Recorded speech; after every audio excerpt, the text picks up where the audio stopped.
एक छोटी सी गलती और लाखों का टैक्स आपको आ सकता है। सिर्फ एफडी का ब्याज 1.5 लाख रुपए होने पर, इनकम बढ़ने पर यहां पर एक व्यक्ति को जो है वो लाखों का यानी हजारों का टैक्स भरना आ गया है। अराउंड 81,900 का जो टैक्स है वो देना पड़ गया है, जबकि वो व्यक्ति ये सोच रहा था कि फॉर्म 16 के अंदर सैलरीड पर्सन था, 12 लाख से अंदर इनकम है तो उन्हें कोई टैक्स देना नहीं पड़ेगा, ना ही उनके एम्प्लॉयर ने कोई टैक्स काटा क्योंकि 12 लाख के अंदर इनकम आ गई थी। लेकिन जब वो आईटीआर भरने गए, कई लोगों के साथ ऐसा होता है, जब आप आईटीआर भरने जाते हैं तब आपके एआईएस में सेविंग का ब्याज आ जाता है, एफडी का ब्याज आ जाता है, डिविडेंड इनकम आ जाती है, शेयर मार्केट की इनकम आ जाती है, जो आप अपने एम्प्लॉयर को डिक्लेयर करना भूल जाते हैं। जिसकी वजह से क्या होता है, इन इनकम की वजह से अगर आपकी इनकम 12 लाख से क्रॉस हो जाती है तो वहां पर जो 12 लाख का कैप था वो घट गया। अब जो 60,000 का जो टैक्स आपको फायदा मिलना चाहिए था वो आपको नहीं मिलेगा। अब आप पर टैक्स लायबिलिटी आ जाएगी। यहां पर 1.5 लाख का एफडी इंटरेस्ट एक्स्ट्रा होने पर 80 से 90,000 रुपए की टैक्स पेनल्टी आ गई है। अच्छा, ये तो सिर्फ टैक्स है, क्योंकि आपने समय पर टीडीएस नहीं कटवाया, क्योंकि आपको एम्प्लॉयर को डिक्लेयर करना था। 31 मार्च को एम्प्लॉयर जो है वो आपका टीडीएस डिडक्ट कर लेता। जब भी वो टीडीएस रिटर्न भरता या टैक्स जो वो सरकार को जमा करता 30 अप्रैल को, तो वो सरकार को जमा करके आपका टीडीएस, आपका टैक्स काट के आपको दे देता। तो उस केस में क्योंकि ये डिले हुआ है तो यहां पर एडवांस टैक्स की लायबिलिटी आप पर आ जाती है। सेक्शन 234 बी, सेक्शन 234 सी की इंटरेस्ट की लायबिलिटी आ जाती है। तो इसमें कम से कम लगभग 5 से 10,000 रुपया आपको इंटरेस्ट भी देना पड़ेगा। तो एक तो 80,000 रुपया आपको टैक्स बढ़ गया, साथ में 5-10,000 रुपया आपका इंटरेस्ट बढ़ गया, तो लगभग लाख रुपए जितना आपको यहां पर जो है एडिशनल टैक्स देना पड़ गया, सिर्फ एक गलती की वजह से, क्योंकि आपने प्रॉपर प्लानिंग नहीं करी या प्रॉपर टैक्स डिक्लेयर नहीं किया, इनकम डिक्लेयर नहीं करी, जिस वजह से ये बोझ जो है वो आप पर आ जाता है। तो कई बार हम ऐसी गलतियां कर देते हैं, हम बेफिक्र हो जाते हैं कि भाई हमारे फॉर्म 16 के अंदर तो भाई कोई टैक्स लायबिलिटी नहीं है तो हमें कोई भी टैक्स नहीं देना होगा। लेकिन ध्यान रखिएगा, आपकी जितनी भी इनकम होती है, चाहे वो ब्याज की इनकम क्यों नहीं होती है, आईटीआर में सभी चीजें आपको दिखाना मैंडेटरी होता है और उस पर आपको टैक्स भी भरना पड़ सकता है। हालांकि बैंक जो है उसमें लिमिट रहती है कि बैंक भाई कई बार क्या होता है 50,000 से ज्यादा अगर आपने अलग अलग बैंकों में एफडी करवाई है तो कई बार बैंक 50,000 से ज्यादा होता है तभी टीडीएस डिडक्ट करता है, नॉन सीनियर सिटीजन के केस में। और सीनियर सिटीजन के केस में 1 लाख से ज्यादा हुआ तभी टीडीएस डिडक्ट करेगा। अच्छा, बैंक टीडीएस डिडक्ट भी करता है तो 10% की रेट पे करता है, लेकिन कई बार आप टैक्स स्लैब 30% में आ सकते हैं, 15% में आ सकते हैं, 20% में आ सकते हैं, तो वहां पर भी आपको टैक्स लायबिलिटी आ सकती है। तो ऐसा क्या तरीका है जिससे आप अपनी टैक्स लायबिलिटी को बचा सके, टैक्स भी ना देना पड़े और जो इनकम हम कमा रहे हैं एक्स्ट्रा वो भी हमारी बरकरार रहे? तो उसके बारे में आज के इस वीडियो में हम आपको 9 ऐसे पॉइंट बताएंगे जहां पर आप अपनी इनकम को बना सकते हैं। जितना आप एफडी इंटरेस्ट को बना रहे हैं उतना ही बनाएंगे, लेकिन उस पर टैक्स जो है इतना आ रहा है वो बिल्कुल ना आए। क्या ऐसा लीगल तरीका है इनकम टैक्स लॉ के हिसाब से ही हम बताने वाले हैं। तो आज का वीडियो बहुत ही इंपॉर्टेंट है और इंटरेस्टिंग है, तो वीडियो को एंड तक जरूर देखें। चैनल पर नए तो सब्सक्राइब करें और बेल आइकन पर नोटिफिकेशन पे क्लिक करें ताकि आपको आने वाले सभी नोटिफिकेशन रिगार्डिंग हमारे वीडियोस रेगुलरली मिलते रहे। अगर आपको इनकम टैक्स रिटर्न हमसे फाइल करवानी है तो दिए गए नीचे नंबर पर आप हमसे कांटेक्ट कर सकते हैं। आने वाली स्लाइड्स के अंदर आपको नंबर रिफ्लेक्ट हो जाएंगे, आप हमें व्हाट्सएप कर सकते हैं, कॉल कर सकते हैं। ध्यान रखिएगा, इनकम टैक्स रिटर्न भरवाना है तभी आप हमें कॉल या व्हाट्सएप करें। कोई क्वेरी है, डाउट है तो उसको लिए व्हाट्सएप करें, कॉल बिल्कुल भी ना करें। आइए स्टार्ट करते हैं, समझाते हैं क्या है केस, क्यों इस तरह से यहां पर टैक्स इतना आया है। एक सैलरीड पर्सन था जिसके फॉर्म 16 के अंदर हमें क्या दिखाई दिया कि 12,50,000 की सैलरी है। अच्छा, इसके साथ यहां पर एम्प्लॉयर का कॉन्ट्रीब्यूशन भी था, एनपीएस। अच्छा, यहां पर न्यू रिजिम के हिसाब से फॉर्म 16 जो है वो कैलकुलेट किया गया था। 1,07,500 का आपका एम्प्लॉयर कॉन्ट्रीब्यूशन हो गया, टोटल सैलरी आपकी हो गई 13,57,500। अच्छा, स्टैंडर्ड डिडक्शन यहां पर मिल गया 75,000 का न्यू रिजिम वालों के लिए। तो अब टोटल इनकम कितनी हो गई 12,82,500। अच्छा, आपको एक सेक्शन पता होगा, सेक्शन 80CCD2 जो एम्प्लॉयर कॉन्ट्रीब्यूशन करता है एनपीएस के अंदर, तो इस केस में न्यू रिजिम में भी आपको बेनिफिट मिलता है। ओल्ड में तो मिलता है, न्यू में भी आपको दिया जाता है। तो मान लीजिए 1,07,000 ये पूरा डिडक्शन मिल गया, यानी आपकी नेट टोटल इनकम कितनी हो गई 11,75,000। अच्छा, व्यक्ति ये मान के चल रहा था कि मेरी तो 12 लाख से अंदर है, 11,75,000 है, कोई टैक्स बन रही था और फॉर्म 16 के अंदर भी नील टैक्स आया ना, यहाँ पर इंप्लॉयर ने कोई टैक्स जो है वो सरकार को जमा करवाया। तो यहाँ पर इंप्लॉयर को तो पता नहीं होगा ना जब तक आप डिक्लेयर नहीं करोगे। तो कई बार ऐसा होता है, हमारी अदर कई सारी इनकम होती है जो हम डिक्लेयर नहीं करते, जिसकी वजह से क्या लायबिलिटी आ जाती है, आइए मैं आपको बताता हूं। अब जब इनकम टैक्स रिटर्न वो व्यक्ति भरने गया तो क्या हुआ, 12,50,000 सैलरी थी, ठीक है, ये आ गया आपका 1,07,000 एम्प्लॉयर कॉन्ट्रीब्यूशन, टोटल सैलरी आई, डिडक्शन होने के बाद 12,82,000 आ गया। अब क्योंकि एफडी में उन्होंने 20 लाख रुपए इन्वेस्टमेंट करके रखे थे, 7.5% की रेट मान के चलते हैं, तो 1.5 लाख रुपया उनको जो है वो एफडी इंटरेस्ट मिल गया। इसके हुआ क्या, इससे आपकी जो 1.5 लाख की इनकम है वो बढ़ गई। आपको 80CCD2 के डिडक्शन के बाद आपकी टोटल इनकम जो है वो 12 लाख से क्रॉस हो गई। पहले ये 12 लाख के अंदर थी, 11,50,000 थी। क्योंकि ये एफडी इंटरेस्ट आपने अपने एम्प्लॉयर को डिक्लेयर नहीं किया, तो उन्होंने इस पर कोई भी टीडीएस नहीं काटा, टैक्स नहीं काटा, इनकम में इंक्लूड नहीं किया। अच्छा, बैंक ने भी यहां पर, अगर आपने अलग अलग बैंकों के अंदर एफडी करी है तो उस केस में बैंक भी 50,000 से ऊपर जो वो टीडीएस काटती है। कई बार आप फॉर्म 15GH दे देते हैं तो उस केस में टीडीएस नहीं भी काटा जाता है। तो इस केस में भी ऐसा ही हुआ है कि यहां पर बैंकों ने भी टीडीएस नहीं काटा, जिसकी वजह से इनको टैक्स लायबिलिटी कितनी आ गई, 78,750 और 4% सेस के साथ 81,900।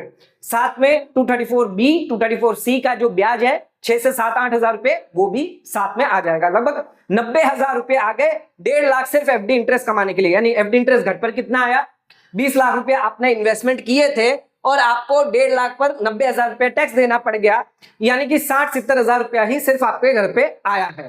तो इससे अच्छा तो ये एफडी इंटरेस्ट को अगर मैं 9 तरीका बताऊंगा जिसमें आप अगर करते हैं तो ये एफडी इंटरेस्ट बचा पाएंगे, साथ में ये टैक्स जो है आपका गया है ये भी आप कम कर सकते हैं। क्या प्लानिंग है, किस तरह करेंगे, आइए समझते हैं। अच्छा, जो भी हम समझाएंगे लीगल तरीका इनकम टैक्स एक्ट के हिसाब से ही हम कहने वाले हैं। सबसे पहले, अगर आपके पास 20 लाख रुपए पड़े हैं तो ये आप एफडी अपने में क्यों करवा रहे हैं, जबकि आपको पता है कि आपकी 12 लाख के अंदर इनकम है। तो उस केस में आप ये पैसा जो है वो अपने पेरेंट्स को गिफ्ट कर सकते हैं। ध्यान रखिएगा, मदर फादर को अगर आप पैसा गिफ्ट करते हैं, बैंक के थ्रू ट्रांसफर आपको करना है। ध्यान रखिएगा, अगर आप गिफ्ट डीड बनवाना चाहते हैं तो वो भी आप बनवा सकते हैं, लेकिन आप बैंक से ट्रांसफर करिएगा, कैश निकालकर कैश कभी भी डिपॉजिट ना करें। तो पेरेंट्स अगर आपके सीनियर सिटीजन है, रिटायर्ड है, कम इनकम है, और अगर आप उनको गिफ्ट करते हैं तो उस केस में एफडी उनके नाम से कर सकते हैं, 7.5% मिलेगा। अच्छा, सीनियर सिटीजन सेविंग स्कीम में निवेश करेंगे तो वहां पर आपको 8.2% मिलेगा, लेकिन ये पैसा आपको गिफ्ट अपने पेरेंट्स के नाम से करना होगा। जो भी एफडी इंटरेस्ट होगा वो पेरेंट्स की इनकम मानी जाएगी, टैक्सेबल होगा, तो पेरेंट्स के हाथ में टैक्सेबल होगा। अगर पेरेंट्स की कम इनकम है, कोई इनकम नहीं है, 12 लाख के अंदर है, तो उन्हें टैक्स भी देना नहीं आएगा। यानी कि जो ब्याज आप अपने में टैक्स कर रहे थे, 90,000 रुपए अपने टैक्स भर रहे थे, वो आप बचा सकते हैं अगर आपने इसको गिफ्ट किया होता तो। अच्छा, ये पहले प्लानिंग होती है, ये ईयर खत्म होने के बाद प्लानिंग नहीं होती है। तो जब ईयर स्टार्ट होता है तब से आपको ये प्लानिंग करनी चाहिए। अगर आप रिटर्न भरते वक्त आप बोलोगे मैं ये प्लानिंग करूंगा तो वो नहीं चलेगा, क्योंकि ऑलरेडी तीर कमान से निकल चुका है, तो उसको वापस आप नहीं ला सकते। ठीक है। अच्छा, एग्जांपल मैं देख लेता हूं। 20 लाख की आपने गिफ्ट फादर को करी, 1.5 लाख रुपया फादर ने इंटरेस्ट कमाया, और ये टोटल इनकम जो वो फादर के अंदर आई, बिलो लिमिट थी, 12 लाख के अंदर थी, कोई टैक्स नहीं देना पड़ा। क्लबिंग प्रोविजन भी यहां पर अप्लाई नहीं होगा, ध्यान रखिएगा। पेरेंट्स को अगर आप गिफ्ट करते हैं कोई क्लबिंग प्रोविजन नहीं लगेगा।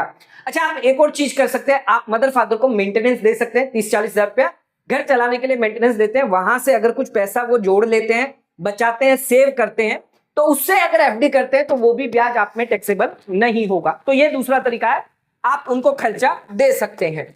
अच्छा, दूसरा पॉइंट है यहाँ पर, स्पाउस को पैसा अगर आप देते हैं तो गिफ्ट कभी भी ना दें। गिफ्ट देंगे तो वो आपकी क्लबिंग इनकम में ऐड कर दिया जाएगा, यानी जो भी एफडी इंटरेस्ट है वो आपके अंदर होगा तो कोई मतलब नहीं होगा।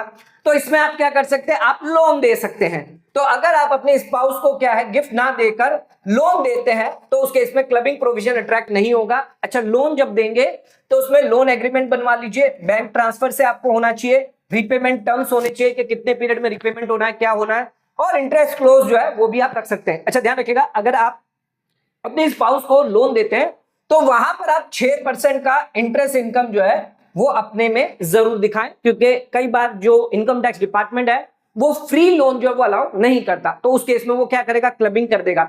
लेकिन अगर आप थोड़ा बहुत इंटरेस्ट दिखाते हैं, बैंक रेट के हिसाब से दिखाते हैं, तो उस केस में आपकी इनकम में वो इंटरेस्ट ऐड हो जाएगा।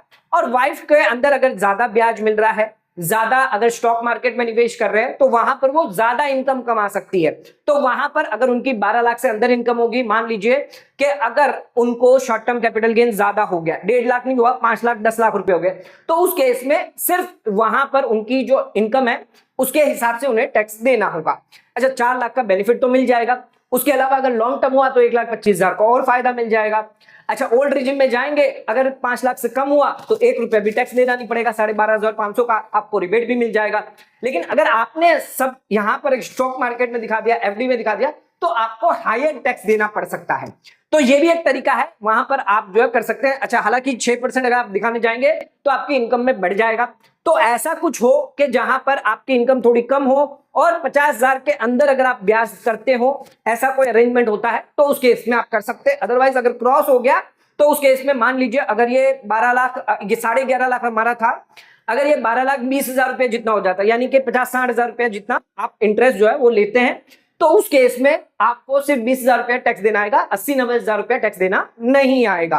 तो ये डिपेंड करता है कि आप अगर इसमें, क्योंकि वाइफ में कभी भी दिखाएंगे तो क्लबिंग का प्रोविजन ज्यादा अट्रैक्ट कर देता है। तो यहां पर स्पाउस है, बोरोड जो भी पैसा है वो जो है वो इन्वेस्टमेंट कर सकती है, लेकिन आपको लोन दिखाना जरूरी है। गिफ्ट दिखाएंगे तो वो आप में हो जाएगा, कोई मतलब नहीं है। अच्छा, एक और बहुत ही बेस्ट तरीका है पीपीएफ में निवेश करना। सुकन्या समृद्धि योजना में अगर आपकी गर्ल चाइल्ड है तो भी आप निवेश कर सकते हैं। यहां पर जो भी आप इंटरेस्ट कमाएंगे वो आपका टैक्स फ्री होगा, कोई टीडीएस भी नहीं लगेगा, जितना भी इन्वेस्टमेंट है वो भी टैक्स फ्री है सालाना के तौर पर यहां पर आपकी। लेकिन कैपिंग जो है वो 1.5 लाख की रहेगी। लेकिन ये एक बेटर ऑप्शन कैसे हो सकता है, अगर आप खुद में सेल्फ में 1.5 लाख रुपए जमा करते हैं, फिर अगर आप चाहें तो आप अपनी स्पाउस में भी कर सकते हैं। सर स्पाउस में तो क्लबिंग लग जाएगा, क्लबिंग लग भी गया तो भी इसका जो इंटरेस्ट है वो तो एग्जेम्प्ट होगा, तो 1.5 लाख रुपया आप स्पाउस में कर दीजिए। अच्छा, अगर आपका कोई माइनर चाइल्ड है, अगर मेजर माइनर चाइल्ड है उसमें आप नहीं कर पाएंगे, क्योंकि सेल्फ और माइनर चाइल्ड का एक ही अकाउंट हो सकता है। तो अगर आपका कोई मेजर चाइल्ड है उसमें आप कर सकते हैं, 1.5 लाख उसमें हो गया। आपके मदर फादर हैं उनमें आप कर सकते हैं तो 3 लाख रुपए उनमें हो गए। जिस तरह से आप पीपीएफ में कर रहे हैं सुकन्या समृद्धि योजना में, अगर कोई माइनर गर्ल है तो उसके नाम से आप कर सकते हैं 1.5 लाख रुपया। तो इस तरह से आप अपने 1.5 लाख रुपये जो है वो अलग अलग पीपीएफ अकाउंट में डलवा सकते हैं, अलग अलग पैन पे डलवा सकते हैं। अगर क्लबिंग भी हुआ तो भी वो आपके लिए एग्जेम्प्ट होगा। ध्यान रखिएगा, पीपीएफ का इंटरेस्ट और सुकन्या समृद्धि योजना का जो ब्याज है वो आपके लिए एग्जेम्प्ट है। क्लबिंग यहां पर अट्रैक्ट भी हो गया, आपकी इनकम में ऐड भी हुआ तो भी वो एग्जेम्प्ट है, तो इस पर कोई टैक्स आपको नहीं लगना। और ब्याज का ब्याज आप कमाएंगे, हर साल 1.5 लाख रुपए आप इसमें डाल सकते हैं, 15 साल तक पैसा आप इसमें इन्वेस्टमेंट कर सकते हैं। तो ये भी एक तरीका है जिसमें आप पैसा जो है अपना टैक्स सेव कर सकते हैं। प्लानिंग आपको प्रॉपर करनी होती है। अच्छा, एक और तरीका, इक्विटी म्यूचुअल फंड में आप निवेश कर सकते हैं। इक्विटी म्यूचुअल फंड में ध्यान रखिएगा, अगर आप एफडी में डालते हैं 1.5 लाख रुपया, इससे जो ब्याज आपको मिलता है वो आपका टैक्सेबल होता है एफडी का। इससे अच्छा आप म्यूचुअल फंड में डालें। म्यूचुअल फंड में अगर आप लॉन्ग टर्म के लिए लेकर रखते हैं तो हर साल आपको इसमें टैक्स देने की जरूरत नहीं है। जब आप यूनिट बेचेंगे तब आपको टैक्स देना होता है। तो यहां पर आपका जो टैक्स है वो डिफर हो जाता है। मान लीजिए अगर आप 5 साल 10 साल के बाद बेचेंगे तो जो प्रॉफिट होगा जब आप बेचेंगे तब आप पर टैक्स लगेगा, आज की डेट में आपको कोई टैक्स नहीं लगना है। तो एक तो ये 20 लाख रुपए आपने इन्वेस्टमेंट कर दिया, दूसरा मार्केट के हिसाब से अगर म्यूचुअल फंड बढ़ता रहा तो आपको गेन होता रहेगा। अच्छा, इसमें एक और बेनिफिट क्या है, 1,25,000 का टैक्स एग्जम्पशन आपको लॉन्ग टर्म कैपिटल गेन पर हर साल मिलता है। यानी कि अगर आपको मान लीजिए 1.5 लाख रुपए का लॉन्ग टर्म कैपिटल गेन हुआ तो 1,25,000 तो आपको हर साल एग्जम्पशन मिल जाएगा। यानी 25,000, हमारा कितना इनकम था 11,50,000, तो इस केस में 25,000 में और भी ऐड कर दूं, इस पर मैं 12.5% टैक्स दे दूंगा, लेकिन मेरी इनकम तो 12 लाख के अंदर है। अच्छा, भले ही ज्यादा क्यों ना हो, अगर ये 25,000 1.5 लाख भी नहीं है, अगर 5 लाख भी क्यों ना हुआ हो, ये आपकी स्पेशल इनकम में आता है। भले ये 12 लाख से टोटल इनकम क्रॉस हो गई है, लेकिन नॉर्मल इनकम आपकी 12 लाख के अंदर है, तो इस केस में आपको 60,000 का जो रिबेट है वो पूरा छूट मिलेगा। सिर्फ लॉन्ग टर्म कैपिटल पे 12.5% जो टैक्स रेट है 1,25,000 कम करने के बाद वही तो टैक्स आपको देना है जो नॉर्मली आपको देना होता है। लेकिन अगर आप एफडी में डाल देंगे तो उस केस में क्या होगा, एफडी 12 लाख से क्रॉस हो गई तो ये जो 60,000 का जो रिबेट मिलना था वो आपको नहीं मिलेगा, नॉर्मल इनकम पर भी आपको टैक्स देना पड़ जाएगा। तो ये एक तरीका है जिससे आप अपना टैक्स बचा सकते हैं, प्लानिंग कर सकते हैं। अच्छा, हर साल आप अगर कोई लॉस होता है तो आप उसको बुक करके वापस जो है वो डीमेट अकाउंट से शेयर परचेज कर सकते हैं, एसआईपी परचेज कर सकते हैं। तो हर साल बुक अगर लॉस भी करते हैं या 1,25,000 तक का प्रॉफिट भी अगर बुक करते हैं तो ये जो प्रॉफिट हर साल 1,25,000 का किया है ये भी आपको बेनिफिट मिलेगा, क्योंकि आगे जब आपकी वैल्यू जो इसमें बढ़ती जाएगी, एड ऑन होती जाएगी, 1,25,000 आपको बेनिफिट मिल गया, ये 1,25,000 आपका टोटल कॉस्ट में ऐड हो जाएगा। तो इससे क्या होगा, आपको फायदा फ्यूचर में होगा। फ्यूचर में जब आप बेचेंगे तो उस समय जो परचेज होगी वो मानी जाएगी, ना कि आज की डेट की परचेज मानी जाएगी, क्योंकि आप हर साल बेच रहे हैं। तो यहाँ पर म्यूचुअल फंड में आपको बेनिफिट मिल जाता है। अच्छा, अगर आपको कोई मेजर चाइल्ड है तो 18 साल या उससे ज्यादा है, ध्यान रखिएगा, माइनर चाइल्ड हुई तो उस केस में आपको क्लबिंग प्रोविजन लग जाता है। तो अगर आपका कोई मेजर चाइल्ड है 18 साल या उससे ज्यादा है तो उसके नाम से अगर आप गिफ्ट करते हैं तो एफडी इंटरेस्ट वहां पर दिखा सकते हैं, और उस केस में उनके हाथ में, आपके जो बच्चे हैं उनके हाथ में जो है इनकम में टैक्सेबल होगा, और अदर इनकम नहीं हुई, बिलो स्लैब लिमिट हुई तो उनको फायदा मिल जाएगा, आपको बेनिफिट मिल जाएगा। अच्छा, आप फैमिली अरेंजमेंट कर सकते हैं अगर आपके फैमिली में मेंबर्स ज्यादा है, फादर है, मदर है, एडल्ट सन है, डॉटर है, ब्रदर है, सिस्टर है, तो सभी की यहाँ पर 5-5 लाख की या 3-3 लाख की एफडी कर सकते हैं, जिस केस में ये गिफ्ट होगा और उनमें अगर इनकम ज्यादा भी हुई तो भी यहाँ पर जो ब्याज है वो कम आएगा, 12 लाख के अंदर हुआ बेनिफिट आपको मिल जाएगा। तो ये भी अरेंजमेंट आप कर सकते हैं, स्प्लिट कर सकते हैं, 20 लाख को 30 लाख को जो है अलग अलग लोगों के अंदर, अलग अलग पैन के अंदर आप एफडी करवा सकते हैं।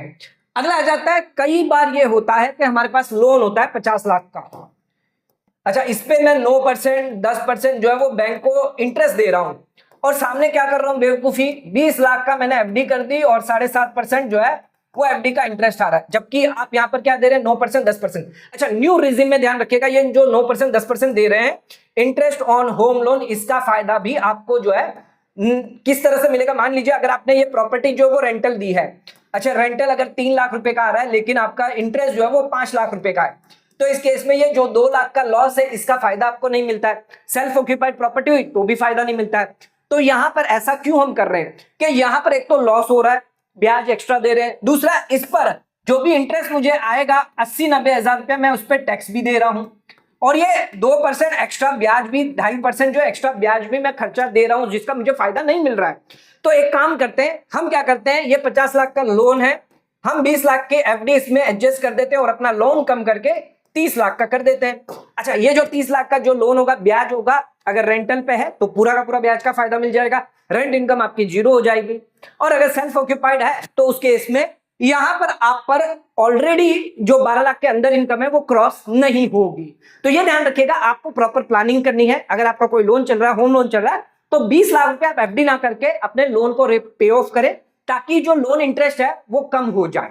तो ये भी एक तरीका है जिससे आप कर सकते हैं। अगला तरीका, आप अपना बिजनेस खोल सकते हैं। आप क्या करें, फादर के नाम से पैसा जो है वो गिफ्ट कर दे। मान लीजिए फादर को 20 लाख और लोन लेकर आपने 20 लाख और करके टोटल 40 लाख का बिजनेस खोल दिया। अच्छा, बिजनेस करवा दिया जिसमें जो भी प्रॉफिट होगा, अच्छा प्रॉफिट में क्या होगा, जो भी बिजनेस इनकम आएगी इसमें खर्चे का फायदा आपको मिलेगा। तो जो भी एक्सपेंस आप करोगे उसका बेनिफिट मिलने के बाद जो भी प्रॉफिट अगर 12 लाख के अंदर हुआ, 6 लाख के अंदर हुआ, तो आपके फादर को फायदा मिल जाएगा। उनकी इनकम के अंदर वो इनकम दिखेगी कम है, 12 लाख के अंदर है, बेनिफिट है, घर में ही पैसा आना है, 12 लाख के अंदर इनकम होगी, कोई टैक्स नहीं लगना है। अच्छा, अगर फादर के नाम से पैसा नहीं करना चाहते, अपने नाम से ही बिजनेस करना चाहते हैं, तो आप फादर को सैलरी भी दिखा सकते हैं। ये जो सैलरी आप दिखाएंगे ये बिजनेस एक्सपेंस के रूप में बेनिफिट आप ले सकते हैं। तो तरीके कई सारे हैं, आपको देखना है लीगल तरीका कौन सा दिया गया है। एक और तरीका है, कॉमर्शियल प्रॉपर्टी आप खरीद सकते हैं। कॉमर्शियल प्रॉपर्टी आप खरीदेंगे, मान लीजिए 20 लाख प्लस 30 लाख का लोन ले लिया आपने, ठीक है। अच्छा, ये 20 लाख का और 30 लाख का यानी कितना हो गया, 50 लाख का आपने जो है प्रॉपर्टी खरीद ली। अब इसमें जो भी आपको रेंट मिल रहा है, रेंट इनकम आ रहा है, इसमें आपको 30% स्टैंडर्ड डिडक्शन मिल जाता है, जो आपको एफडी इंटरेस्ट में कभी नहीं मिलेगा। दूसरा, होम लोन इंटरेस्ट का फायदा आपको मिल जाता है रेंट इनकम तक। तो यहां पर दो फायदा, बेनिफिट एक्सपेंस का आपको मिल जाता है, जो एफडी इंटरेस्ट पर कभी नहीं मिलता। तो प्रॉपर्टी अगर खरीदते हैं तो वहां पर बेनिफिट आपको 30% स्टैंडर्ड डिडक्शन फ्लैट मिलता है। दूसरा, जो भी रेंटल इनकम आ रही है उस पर आपको होम लोन इंटरेस्ट का भी फायदा मिलता है, तो आप अपनी इनकम को वहां पर कम कर सकते हैं। एफडी इंटरेस्ट में फ्लैट, आपको पूरे एफडी इंटरेस्ट पर टैक्स देना पड़ सकता है। तो ये कुछ तरीके हैं, 9 तरीके मैंने आपको बताए हैं। इसके अलावा भी कई सारे तरीके हो सकते हैं, आप कमेंट करके मुझे बताएंगे कौन से तरीके हैं जिससे हम अपने लीगल तरीके से अपनी इनकम को टैक्स देने से बचा सकते हैं, अपनी इनकम को डाइवर्सिफाई कर सकते हैं, जो एक सही तरीका है जिससे आप अपना टैक्स फ्यूचर में बचा सकते हैं। आज का वीडियो अगर आपको पसंद आया तो वीडियो को लाइक शेयर सब्सक्राइब करना ना भूलें, वीडियो को ज्यादा से ज्यादा शेयर करें ताकि और लोगों तक इसकी नॉलेज पहुंच सके। आज का वीडियो समाप्त करते हैं, धन्यवाद।